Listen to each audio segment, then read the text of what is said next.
Vuelta de elecciones generales y podemos contar con la presencia en el país vecino del señor José Luis Pérez Guadalupe, que es un profesor universitario, ha sido ministro del Interior y miembro del Centro de Investigaciones de la Universidad del Pacífico, que por muchas razones se ha desplazado a Chile para observar cuál es el desempeño del electorado del país vecino. José Luis Pérez Guadalupe, muchas gracias por estar con nosotros, muy buenos días y bienvenido a RPP. Muchas gracias, Fernando, Carlos, muchas gracias por la oportunidad y a sus órdenes. Sí, quisiéramos comenzar preguntándole cuáles son los temas que se han debatido más. ¿Qué es, de acuerdo a lo que usted puede percibir directamente o por las cosas que lee? Lo sabemos, un sociólogo acucioso. ¿Cuáles son los criterios que llevan a la formación del voto en Chile? Mira, definitivamente el problema más grave, y todos lo mencionan, es el tema de la inseguridad ciudadana, que aquí se agrava mucho más y todos los discursos así lo confirman, por el ingreso de lo que ellos llaman el crimen organizado, que vendría a ser el crimen organizado internacional, básicamente Colombia y Venezuela. Si analizamos, por ejemplo, el número de internos extranjeros acá en Chile, bueno, yo he vivido en Chile, he estudiado en Chile, he hecho mi tesis sobre la cárcel más grande acá en Chile, entonces algo conozco. A nivel penitenciario, por ejemplo, tienen 16% de presos extranjeros. El Perú solamente tiene 4.5, solamente entre comillas. Pero esos 16% de presos extranjeros, prácticamente un tercio son colombianos, un tercio son venezolanos y un tercio son bolivianos. Peruanos son menos del 10%, mientras que en el Perú, por ejemplo, tenemos 4.5 de presos extranjeros y de ellos el 75% son venezolanos. Entonces la presencia de la delincuencia colombiana era importante acá antes de la venezolana, pero se han juntado. Y de hecho el lunes pasado, hace 2 días, fue el debate final. Muy interesante, con una dinámica mucho más suelta, directa, con la prensa. Claro, y uno veía 8 candidatos. Y yo me preguntaba en el Perú cómo vamos a hacer con 38 candidatos, ¿ok? Pero el primer tema de agenda que duró más y fue el más discutido y todo lo demás fue directamente la inseguridad ciudadana. ¿Y cuáles son las propuestas que han presentado, ¿no, para la lucha contra esa situación, ese problema de la criminalidad? ¿Cierto? Un tema que obviamente también agobia a los peruanos, pero ¿qué han planteado, por supuesto, los principales candidatos que están arriba en las encuestas? Ok, muy interesante, Carlos, porque al centrarse el aumento de la delincuencia en Chile por la entrada de colombianos y extranjeros, lógicamente la mayoría de las medidas que se plantean son respecto al tema migratorio. Okay. Entonces, de los 4 candidatos que van primero, y hay que quizás entender un poco la conformación de estos 4, 3 son de derecha. O sea, la primera vuelta ganaría todo eso. Aquí ya no se pueden plantear encuestas o publicar encuestas, mejor dicho. Ganaría Janet Jara, que es más bien de la coalición centroizquierda del partido de Boric. Ganaría la primera vuelta, pero el segundo lugar, muy cerca, está José Antonio Kast, del Partido Republicano. Después está Matei, del partido de la UDI, y después está Kaiser, que es del Partido Libertario. Entonces tienes 3 de derecha de los 4 que van primero.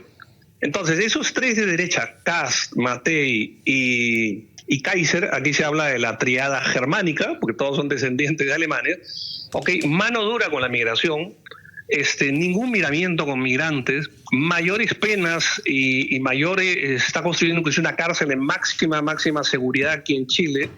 Entonces, todas son medidas muy represivas y que tienen que ver mucho con la migración. Es más, José Antonio Casas dijo a los extranjeros que están irregulares le quedan 120 y tantos días, que es el cambio de mando, para que vendan sus cosas, vendan su televisor, su lavadora, lo que quieran, y se larguen del país. O sea, así clarísimo el discurso antimigración irregular. Y en ese sentido, señor Pérez Guadalupe, ¿qué ha podido usted percibir acerca de la sensación que hay en la población chilena sobre la inseguridad si lo comparamos con el Perú? Mira, hay comparaciones, como tú bien dices. Los 2 países, yo en mi último libro, como sabes, El Tren de Aragua, hago una comparación cómo ha invadido el crimen organizado a nivel regional, desde México hasta Chile. Y sí, en Chile y Perú somos muy parecidos en que no teníamos grandes organizaciones criminales, ¿ok? Que hicieran justamente el contrapeso al ingreso, por ejemplo, del Tren de Aragua. En cambio, Colombia, México, Brasil sí tenían. Entonces, aquí lo que se plantea básicamente es que frente a esta nueva oleada migratoria que tiene lamentablemente que ver con la delincuencia, las propuestas son muy variadas. Es decir, Janet Jara, que es de lo que yo le he escuchado, una persona muy mesurada, de la coalición, ha sido ministra de Trabajo, gran experiencia, digamos, ella se quiere parecer a Bachelet, se presenta hasta el mismo peinado, con la nueva Bachelet. Pero los otros tres, concretamente, son ante problemas muy similares a los peruanos, mano dura, sobre todo con la delincuencia extranjera. ¿Por qué? Porque hasta antes del ingreso de la delincuencia extranjera, 2017, 2018, la tercera ola migratoria, en general Chile era un país seguro. Igual que Costa Rica, igual que Uruguay, eran prácticamente los tres países con un índice muy bajo de muertos violentos por 100.000 habitantes. Pero eso cambió. Entonces, por ejemplo, ya hay zonas territoriales donde el crimen organizado extranjero está tomando. En la parte sur de Santiago no tanto, porque ya hay organizaciones chilenas.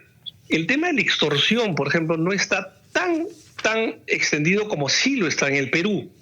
El tema del sicariato hay también poco. Es decir, tienen grandes ventajas todavía, pero creo que la gran ventaja, y eso lo hemos expuesto en este material de la Universidad del Pacífico, que hemos propuesto 15 temas para el próximo gobierno, es que por lo menos hay una unidad de Estado.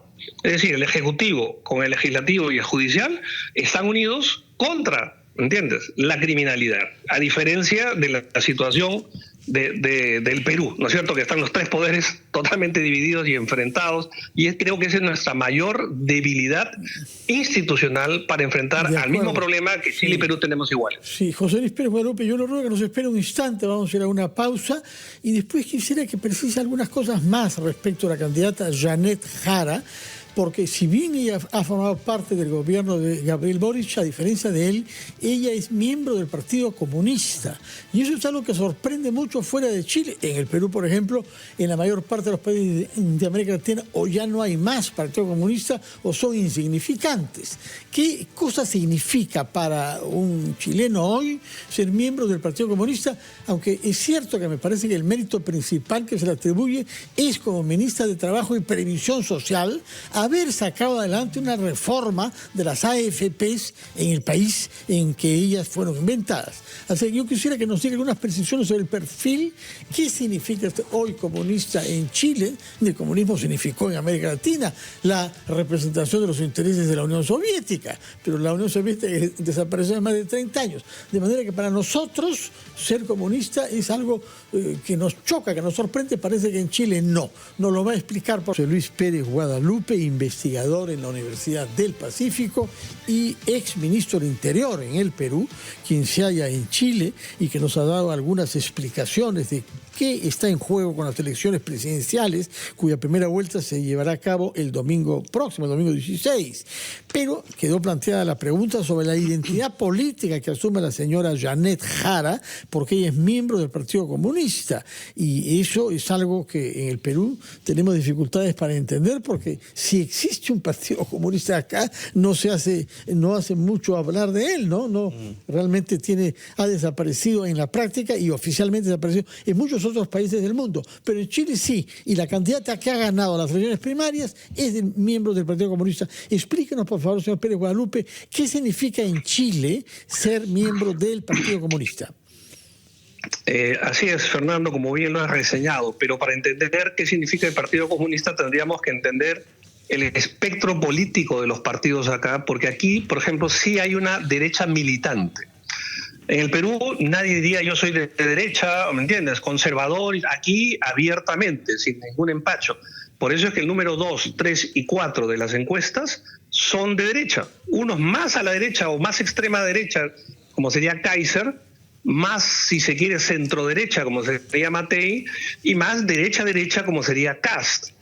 Entonces, teniendo ese extremo de la derecha, también tenemos al otro lado, de la izquierda, hay una coalición. Entonces, lo que ha ganado Janet Jara son las primarias de esta coalición de izquierda, donde participan muchos partidos, y entre ellos el Partido Comunista. A ver, ella la han elegido creo que más por el perfil de Janet Jara, que ella quiere presentarse como la nueva Bachelet. La han elegido más por eso, por sus capacidades personales, que por el partido que ella representa. Ahora, pero esto ha creado una gran, digamos, disputa dentro de la misma coalición de izquierda que lidera ahora Jara, porque la Democracia Cristiana, que recordemos, en la Concertación, luego de la caída de Pinochet, Patricio Elwin, Frey, justamente en esa etapa, en esos años yo vivía acá en Chile. Entonces, la Democracia Cristiana, tan importante históricamente en este país, se ha dividido. Es decir, unos han dicho, nosotros no apoyamos esta coalición de izquierda, por más que formalmente pertenezcamos a ellos, porque no queremos a una comunista, ¿me entiendes?, de presidente. Otro lado de la Democracia Cristiana decimos, sí nos adherimos a esto y vamos juntos. Pero los líderes, más expresidentes de la Democracia Cristiana, han mandado una carta diciendo, nuestro voto no va para Janet Jara.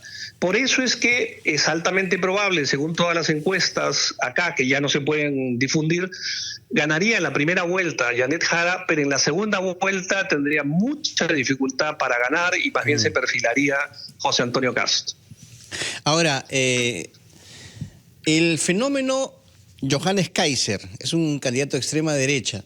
Leía que había subido, o estaba subiendo en las encuestas, así que ya no se pueden publicar, pero el tema es que es un candidato negacionista, o sea, está negando inclusive un hecho tan claro, ¿no?, como es el cambio climático.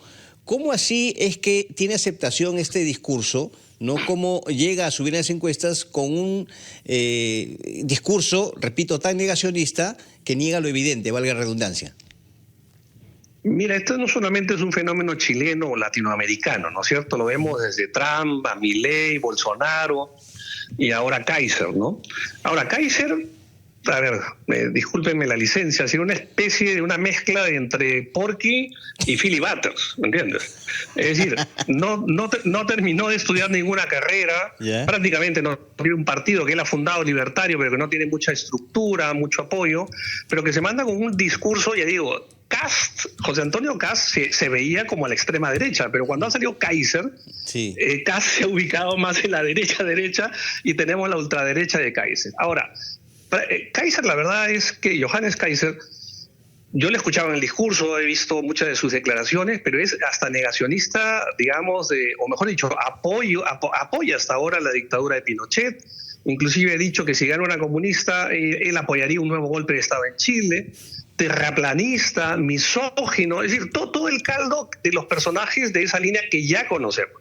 Ahora, la pregunta es, porque ya no pueden publicarse encuestas, si es que puede ser una avalancha de Kaiser que le gane a Matei, puede ser, pero que sobrepase a José Antonio Kast lo veo difícil. Ya digo, nada es imposible, pero de hecho, al menos ceteris paribus, como dicen los economistas, pasarían a la segunda vuelta Janet Jara y José Antonio Kast, y Kaiser no le va a quedar otra alternativa, puede subir algunos votos, pero que los tres candidatos de derecha se unan para apoyar a José Antonio Kast. Por otra parte, el tema económico, el empleo de los jóvenes, la tasa de crecimiento y la minería, Chile es el primer exportador mundial de cobre, parecen haber pasado a un segundo plano en el interés público respecto de lo que usted decía que era la prioridad, seguridad ciudadana y lucha contra la criminalidad. Efectivamente, todos los demás temas, porque se ha discutido en el debate, seguridad social, muchas críticas a las AFPs, la política de empleo, es decir, todos esos temas como que han pasado a un segundo lugar porque hay cierta estabilidad económica. Entonces, por eso que tienes tres candidatos de derecha que están apoyando, y como que Gabriel Boric, según lo que yo escucho, he conversado con mucha gente, colegas míos acá, Ayer, gracias a la invitación del embajador nuestro acá, Peter Camino, hemos estado en la embajada, también conversando con especialistas. Entonces, digamos, lo que la gente ve efectivamente es el punto central, resaltante, es la seguridad ciudadana. Ahora, Chile ahora está muy caro. O sea, yo he estado hace unos meses, cada vez lo veo más caro. Entonces, ciertamente hay un tema económico. Pero te pongo un dato nomás, Fernando. Aquí en el debate se discutió el extremo, digamos, un tema gravísimo que era el trabajo informal, la economía en negro, como dicen acá, que aquí llega al 25%, mientras que en el Perú estamos en 75%, ¿me voy a entender? Entonces, lo ven como problema, pero comparativamente no sería tanto el problema económico ahora porque hay más trabajo, hay más riqueza, ya digo, el nivel de vida ha subido. Toda esa zona de arriba, antes la división era de la Plaza Italia para abajo, de la Plaza Italia para arriba, ahora claro, esa limitante ha subido mucho más a la Escuela Militar o Las Condes y toda esa zona de Vitacura, por ejemplo, que ha crecido muchísimo en Santiago, demuestra que efectivamente hay una prosperidad y una estabilidad económica. Muy bien, muchas gracias. Adelante, Carlos. Sí, quería terminar esta entrevista, señor Pérez Guadalupe, consultándole, recurriendo a su experiencia como ministro del Interior. Usted ha sido ministro del Interior, para consultarle lo siguiente. ¿Cuál es su evaluación de estas primeras medidas que ha tomado el gobierno de José Gerí en la lucha contra la criminalidad? ¿Cierto? Estados de emergencia establecidos en Lima Metropolitana y el Callao. ¿Usted cree que han tenido resultados esperados o son medidas más bien de carácter efectista? Y en segundo lugar, ayer el ministro de Justicia en RPP Televisión ha respaldado al jefe del Instituto Nacional Penitenciario, Iván Paredes, que está investigado por la Fiscalía por presuntamente solicitar sobornos, ¿no?, para liberar a un interno. Son denuncias graves. ¿Usted cree que el señor Paredes Yataco, con estas denuncias, debe permanecer en el cargo? A ver, comienzo por lo último, Carlos. Mira, en mi opinión, y soy libre de expresar mi opinión, nunca debió entrar ese señor al INPE. Y recuérdate que en la declaratoria de emergencia de Patás, al final de la declaratoria de emergencia, en transitoria, se puso las nuevas condiciones para presidente del INPE son tales. Es decir, se rebajaron las condiciones para que este señor entre, porque no daba la talla. Y creo que no da la talla. Tiene, según tengo entendido, me han informado 23 denuncias fiscales, tiene mucho rechazo también del personal penitenciario. Yo la verdad no entiendo cómo Walter Martínez, que es el ministro de Justicia, a quien conozco y estimo, todavía lo mantiene. Y el premier también, Ernesto Álvarez, cómo mantiene una persona tan cuestionada, no solamente por su pasado, sino también por su presente actual. Y ahora paso a tu primera pregunta de las medidas del encargado de gobierno, el congresista Gerí. Mira, yo en todas las entrevistas he dicho que valoro y resalto el punto central que ha puesto el encargado de gobierno en tema de seguridad. Eso en primer lugar. Y también en el INPE, porque es una institución que, como todos sabemos, hace 10 años que no inaugura un penal, no construye un penal, ¿ok? Se ha cerrado la escuela de agentes penitenciarios, no se ha renovado el equipo de, digamos, todo lo que es transporte, equipamiento, comunicaciones, armamento, no se ha renovado para nada. Entonces, ser una institución muy deficiente y se ha centrado en el tema. A mí me parece bien, la seguridad ciudadana, el tema de penales. Pero mi pregunta es, si ahora a los penales le quitas la luz, le quitas el teléfono, le quitas las visitas, me gustaría saber, después de 30 días, cuánto ha bajado las extorsiones en el Perú. Porque la hipótesis con la cual se trabaja es que las grandes extorsiones vienen de las cárceles.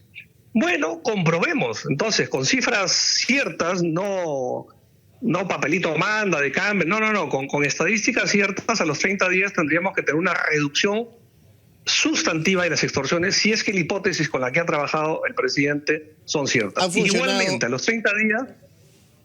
Perdón, a los 30 días también sería bueno tener cuántos presos más tenemos por extorsión y por sicariato.